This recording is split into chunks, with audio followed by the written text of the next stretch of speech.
Darwin کہتا تھا کہ کائنات جنگ کی بنیاد پر کھڑی ہے۔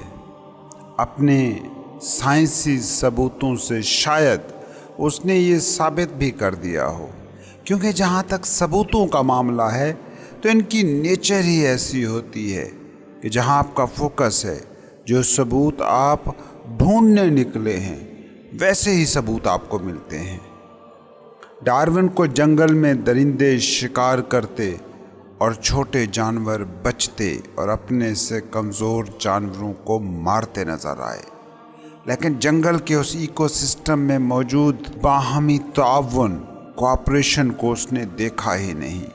شیر کے دن کا وہ 1 گھنٹہ توجہ کا مرکز رہا جب وہ شکار کر رہا تھا۔ شیر کے وہ باقی 23 گھنٹے چونکہ توجہ کا مرکز نہیں تھے، اس لیے وہ نظر نہیں آئے کہ جب وہ کوآپریٹ کر رہا تھا۔ اس کائنات میں جو بھی چیز جیسی ہے وہ ایسی اس لیے ہے کہ پوری کائنات اس کو ایسا ہونے میں تعاون دے رہی ہے۔ یہی کائنات کی بنیادی نیچر ہے۔ اصل مسئلہ ہے توجہ کا، فوکس کا۔ جہاں آپ کا فوکس ہو آپ وہیں جاتے ہیں۔ کامیاب لوگوں اور ناکام لوگوں کے ذہن کا اگر مکمل تجزیہ کیا جاتا تو ایک ہی بات نکل کر سامنے آتی: right focus and wrong focus. تم بھی اگر کامیابی چاہتے ہو تو صرف اس بات کو کھوجو کہ دن کا زیادہ تر حصہ تمہارے تھاٹس کیا سوچ رہے ہوتے ہیں، غربت یا امارت، بیداری یا فرار۔ بیدار انسان اس کائنات میں موجود باہمی تعاون کو دیکھتا ہے، اور سویا ہوا آدمی اس کائنات میں صرف جنگ کو ڈھونڈتا ہے۔ یہ کائنات باہمی تعاون پر کھڑی ہے، یہ کائنات سرنڈر پہ کھڑی ہے، یہ کائنات عدم مزاحمت پہ کھڑی ہے۔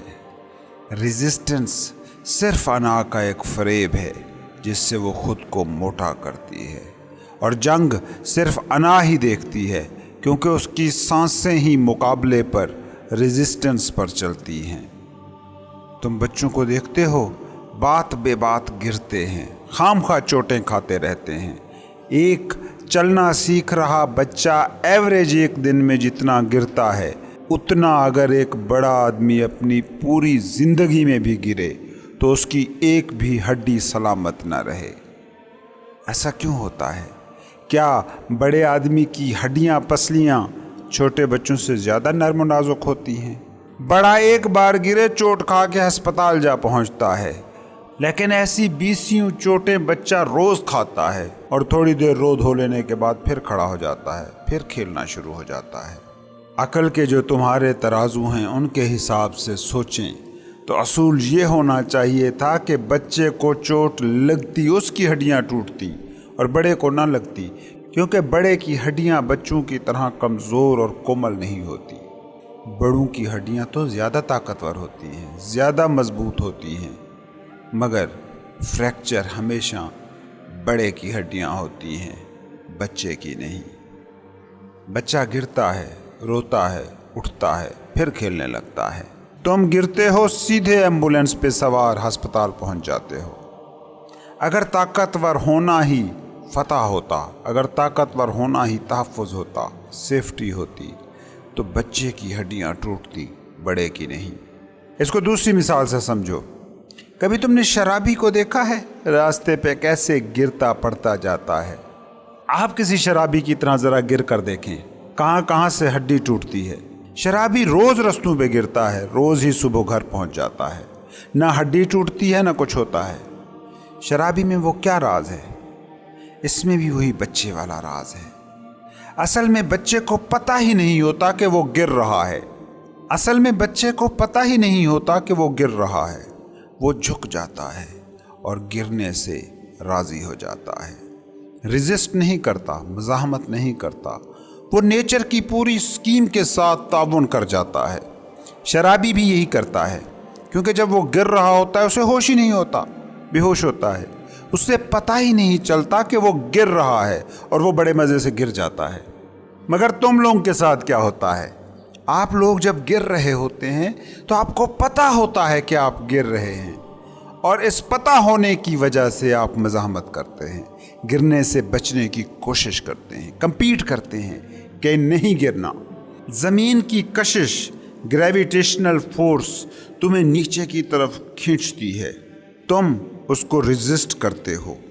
اس مقابلے میں، اس جنگ میں ہڈیاں ٹوٹتی ہیں، گرنے سے نہیں، ریزسٹنس سے ہڈیاں ٹوٹتی ہیں۔ فقیر کیا کہتا ہے؟ فقیر کہتا ہے کہ گر جاؤ، جب گر ہی رہے ہو تو گر جاؤ، لڑو مت، مزاحمت مت کرو، خود اپنی طرف سے گر جاؤ، ساتھ دو کشش ثقل کا، یقین مانو ہڈیاں نہیں ٹوٹیں گی۔ وہ بچہ جو گرتا ہے اور ہڈیاں نہیں توڑواتا، وہ انجانے میں یہی کر رہا ہوتا ہے۔ بچہ چھوٹے پودوں کی طرح رویہ دکھاتا ہے، آندھی آتی ہے تو اس کا مقابلہ نہیں کرتا، اس کا ساتھی ہو جاتا ہے، بغاوت نہیں کرتا، تعاون کرتا ہے، ریزسٹ نہیں کرتا، کوآپریٹ کرتا ہے۔ شرابی بھی بالکل یہی کرتا ہے، ہوش نہیں ہوتا، اس لیے وہ بھی چھوٹے پودے کی طرح بیہیو کرتا ہے، بچے کی طرح بیہیو کرتا ہے، اور آندھی میں آندھی کا ساتھی ہو جاتا ہے۔ یہی شرابی ہو، اسے ہوش ہو، تب گرے، تب چوٹ کھائے گا۔ صوفی کیا ہوتا ہے؟ صوفی یہی کام کرتا ہے، مگر ہوش میں، پورے شعور کے ساتھ، کانشیسلی۔ بچے جو انجانے میں کرتے ہیں، شرابی جو بے ہوشی میں کرتے ہیں، صوفی اس کو ہوش میں کرتا ہے، جان کے کرتا ہے۔ دو لفظ ہیں، بہت اہم ہیں، انہیں سمجھنا چاہیے۔ زندگی کے سارے مسئلے ان دو لفظوں کے ساتھ جڑے ہیں، مزاحمت اور ترک مزاحمت، ریزسٹنس اور سرنڈر۔ اگر تم مزاحمت کرو گے، ریزسٹ کرو گے تو ہار کر رہو گے، اور اگر سرنڈر کرو گے تو جتنے ہارتے ہوئے چاہے تم نظر آتے رہو، جیت کر رہو گے۔ آندھیاں گزر جائیں گی، تم واپس کھڑے ہو جاؤ گے۔ پتہ ہے زندگی بڑا دلچسپ کھیل ہے۔ تم کھیل کھیلنے میں دلچسپی نہیں رکھتے، تمہیں اس کھیل میں دلچسپی صرف جیتنے کی حد تک ہے۔ تم جیتنے کے لیے بس یہ کھیل کھیلنا چاہتے ہو، اور جب جیت نہیں پاتے ہو تو زندگی غم کی دھند میں لپٹ جاتی ہے۔ زندگی کا معجزہ پھر آنکھوں کے سامنے نہیں رہتا۔ ایک بات میری لکھ کے رکھ لو کہ جیت کی خواہش میں زندگی کا کھیل کھیلو گے تو آخر میں ہارے ہوئے لوٹو گے، لیکن اگر کھیل کھیلنا تمہارا مقصد بن گیا تو کبھی مایوس نہیں ہوگے۔ بچوں کو دیکھو، سارا دن کھیلتے ہیں، ہارتے ہیں یا جیتتے ہیں انہیں اس بات سے کوئی سروکار ہی نہیں، وہ کھیل میں مگن ہیں۔ اس لیے دیکھتے نہیں ہو کہ جب کھیل میں جیت کی خواہش شامل ہوتی ہے، یعنی جب تم بڑے ہو جاتے ہو تو بڑی حسرت سے بچپن کو یاد کرتے ہو۔ کیوں یاد کرتے ہو؟ صرف اس لیے کیونکہ بچپن میں تم صرف کھلاڑی تھے، زندگی کے کھیل کے کھلاڑی۔ بڑے ہو کر تم اس کھیل کو جیتنے میں مست ایک روبوٹ بن گئے۔ یہی وہ چیز ہے جس نے تم سے اس کھیل کا سارا لطف چھین لیا ہے۔ سب کچھ وہی ہے، سب کچھ تم آج بھی ویسا ہی کر رہے ہو جو بچپن میں کرتے تھے۔ بچے کا بال کے پیچھے بھاگنا اور تمہارا عہدے، دولت اور شہرت کے پیچھے بھاگنا، ان میں کوئی فرق نہیں ہے، یہ دونوں ایک ہی چیز ہیں۔ فرق صرف اتنا پڑا ہے کہ تب کھیل مقصد تھا، اب جیت کی خواہش مقصد ہے۔ صرف اسی وجہ سے بچے خوش ہوتے ہیں اور بڑے اداس۔ تمہیں ہر دم سراہا جانا پسند ہے، جانے جانے کی خواہش ہے، تعریف و تحسین کی طلب ہے۔ یہ طلب تمہاری نہیں ہے، تمہاری انا کی ہے۔ سراہے جانے کی تمنا کرو گے تو ہمیشہ مذمت اور لعن طعن ہی سنو گے۔ ایسا نہیں ہے کہ سراہے جانے کی خواہش نہ ہوگی تو لوگ مذمت نہ کریں گے، بلکہ جب سراہے جانے کی خواہش نہ رہے گی تو لوگوں کی مذمت اور لعن طعن تمہیں چھوئے گی نہیں۔ مسئلہ لعن طعن میں نہیں، مذمت میں نہیں، تنقید میں نہیں، مسئلہ یہ ہے کہ وہ لعن طعن، وہ گالیاں، وہ حد تک تمہیں چھو جاتی ہے۔ خواہش نہ ہوگی تو اس صورت میں مذمت ہوگی، اثر نہیں ہوگا، کیونکہ توقع نہیں ہوگی۔ مجروح مذمت نہیں کرتی، انسان مجروح ہوتا ہے کیونکہ وہ توقع کرتا ہے سراہے جانے کی۔ لعنت ملامت مذمت کیوں چوٹ کرتی ہے؟ اس لیے نہیں کہ لوگ آپ کو برا بھلا کہہ رہے ہیں، بلکہ اس لیے کہ آپ کے دل میں یہ خواہش ہے کہ لوگ سراہیں، عزت دیں، احترام دیں۔ اصل مرض یہ خواہش ہے، لوگوں کی لعنت ملامت نہیں۔ درد کب ابھرتا ہے؟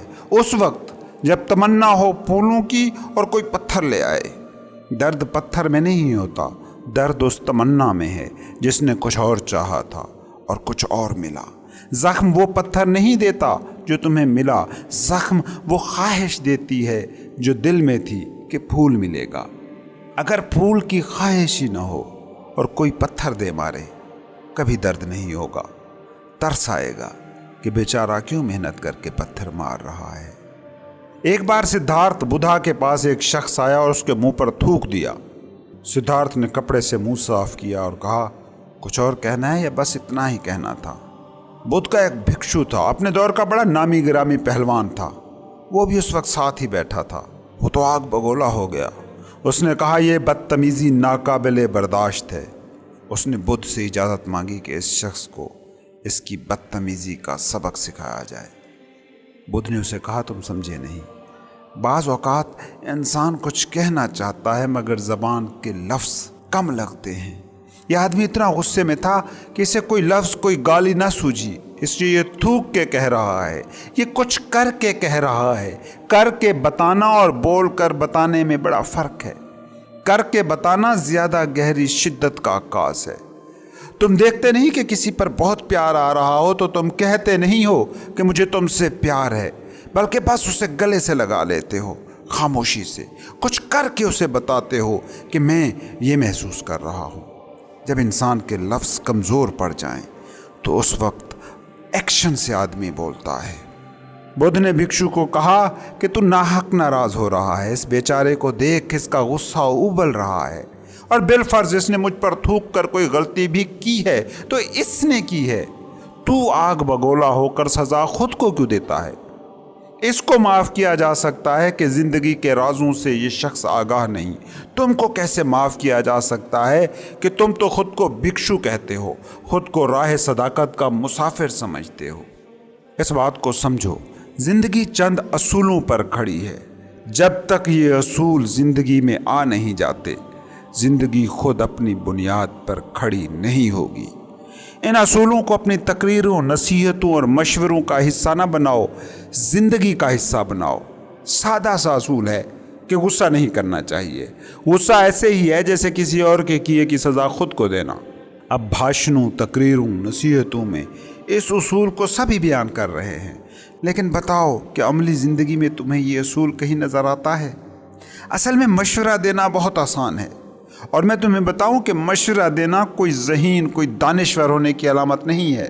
اس دنیا میں سب سے زیادہ جو چیز دی جاتی ہے وہ ہے مشورہ، اور جو سب سے کم لی جاتی ہے وہ بھی ہے مشورہ۔ اس بات کو سمجھو کہ جب تک زندگی مقابلہ رہے گی، جب تک اس زندگی کو تم کمپٹیشن سمجھتے رہو گے، تم سکون سے محروم رہو گے۔ جب زندگی کو کھیل سمجھنا شروع کرو گے تو ہی پھر اسے تم انجوائے کر سکو گے۔ جب زندگی انا کے کنٹرول میں ہوتی ہے تو مقابلہ ہوتا ہے، کمپٹیشن ہوتا ہے، جیسی کہ یہ تمہاری دنیا ہو گئی ہے۔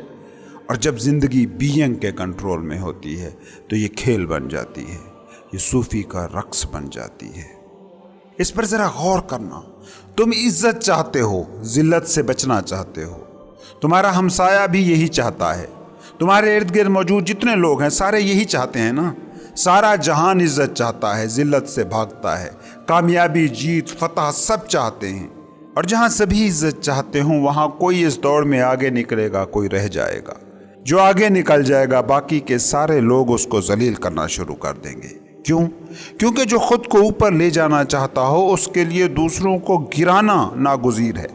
دیکھتے نہیں ہو اپنے سیاستدانوں کو، اپنے مولویوں کو، اپنے ادیبوں کو، وہ اونچائیوں کو چھونے کے لیے کیسے دوسروں کو نیچے گراتے ہیں، خود کو مومن دکھانے کے لیے کیسے دوسروں کو کافر قرار دلواتے ہیں، خود کو محب وطن ثابت کرنے کے لیے کیسے دوسروں کو غدار قرار دلواتے ہیں۔ اگر تو اس اصول پر عظمت چاہتے ہو